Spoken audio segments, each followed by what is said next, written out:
कलअदम TLP और हुकूमत के दरमियान मुज़ाकरात कामयाब हो गए, शेख रशीद का दावा। शेख रशीद ने कहा है कि कलअदम तंजीम तहरीक लब्बैक पाकिस्तान और हुकूमत के दरमियान मुज़ाकरात कामयाब हो गए हैं। कलअदम टीएलपी और हुकूमत के माबैन मुज़ाकरात में मामलात काफ़ी हद तक तय पा चुके हैं। टीएलपी के ज़ेर हिरासत अफराद को छोड़ दिया जाएगा और माजी में किए गए मुआहिदे के तहत फ्रांसीसी सफारतकार को बेदखल करने के मामला कौमी असम्बली में पेश किया जाएगा। वफाकी वज़ीर मजहबी अमूर नूरुल हक कादरी ने कहा है कि हुकूमत ने मुजाहिरीन के तमाम मुतालबात को सुना है। हुकूमत एहतजाजी रैली के मुतालबात पर संजीदगी से गौर और मुशावरत करेगी। मुजाहिरीन जहां हैं वहीं पर अमन एहतजाज जारी रखेंगे। धरना पुरअमन रहेगा और रास्ते खुले रखे जाएंगे।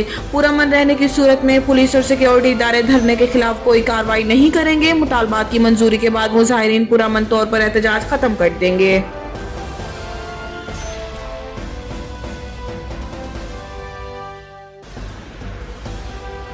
आलमी अमन के फ़रोग़ के लिए हमारी कुर्बानियाँ दुनिया के सामने हैं। आर्मी चीफ का बयान। पाक फ़ौज के शोबे ताल्लुकात आमा ISPR के मुताबिक पाकिस्तान की मुसल्लह अफ़वाज को UN की 76वीं सालगिरह पर नेक ख्वाहिशात का इजहार करते हुए पाक फ़ौज के सरबराह जनरल कमर जावेद बाजवा का कहना था कि आलमी अमन के फ़रोग़ के लिए हमारी कुर्बानियाँ दुनिया के सामने हैं। Army chief general Qamar Javed Bajwa का कहना था कि पाक फ़ौज अमन के लिए खिदमात में हमेशा पेश रही है। हमारे जवानों ने हर आजमाइश की घड़ी में कुर्बानियाँ दी हैं।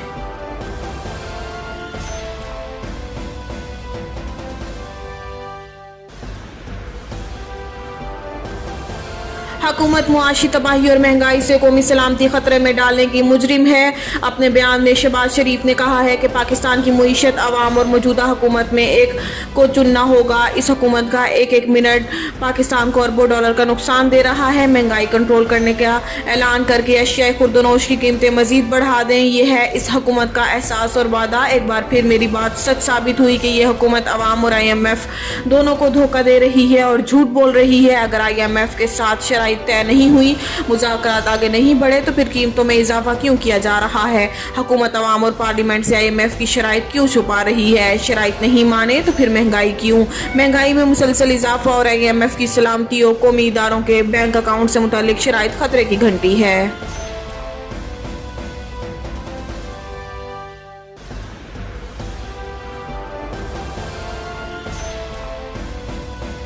अपोजिशन को अवाम का ना एहसास है ना ही मुल्क की परवाह। उस्मान बुज़दार अपने बयान में वज़ीर आला पंजाब का कहना था कि अपोजिशन की जानिब से नाजुक हालात में कौम को तकसीम करने की कोशिश काबिल मुज़म्मत है।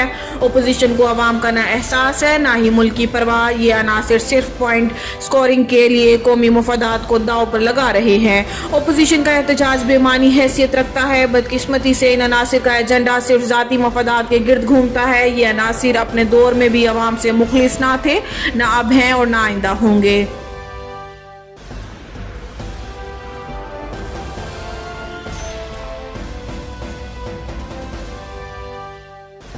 पाक भारत एसाब शिकन मुआरके के लिए तबले जंग बच गया। T20 वर्ल्ड कप में पाकिस्तान और भारत की टीमें इतवार को दुबई स्टेडियम में मुकाबिल होंगी। रिवायती हरीफों के मैच के लिए न सिर्फ दोनों मुल्कों बल्कि दुनिया भर के शायकीन का जोशो खरोश अरूज पर पहुंच गया। दिलों की धड़कनें तेज होने लगी। भारतीय क्रिकेटर्स ने UAE में IPL खेलकर कंडीशंस का अच्छा तजर्बा हासिल कर लिया है।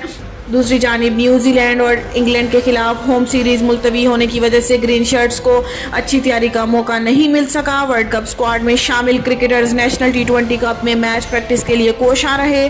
डोमेस्टिक इवेंट में अच्छी कारकर्दगी ना दिखा पाने वाले ड्रॉप हुए और सीनियर्स की शमूलियत से स्क्वाड मुतवाजन हुआ। बेहतर कम्बिनेशन की मतलाशी टीम मैनेजमेंट ने वेस्ट इंडीज़ और जनूबी अफ्रीका के खिलाफ वार्म अप मैचेस में मुमकिन प्लेइंग 11 को ही खिलाया।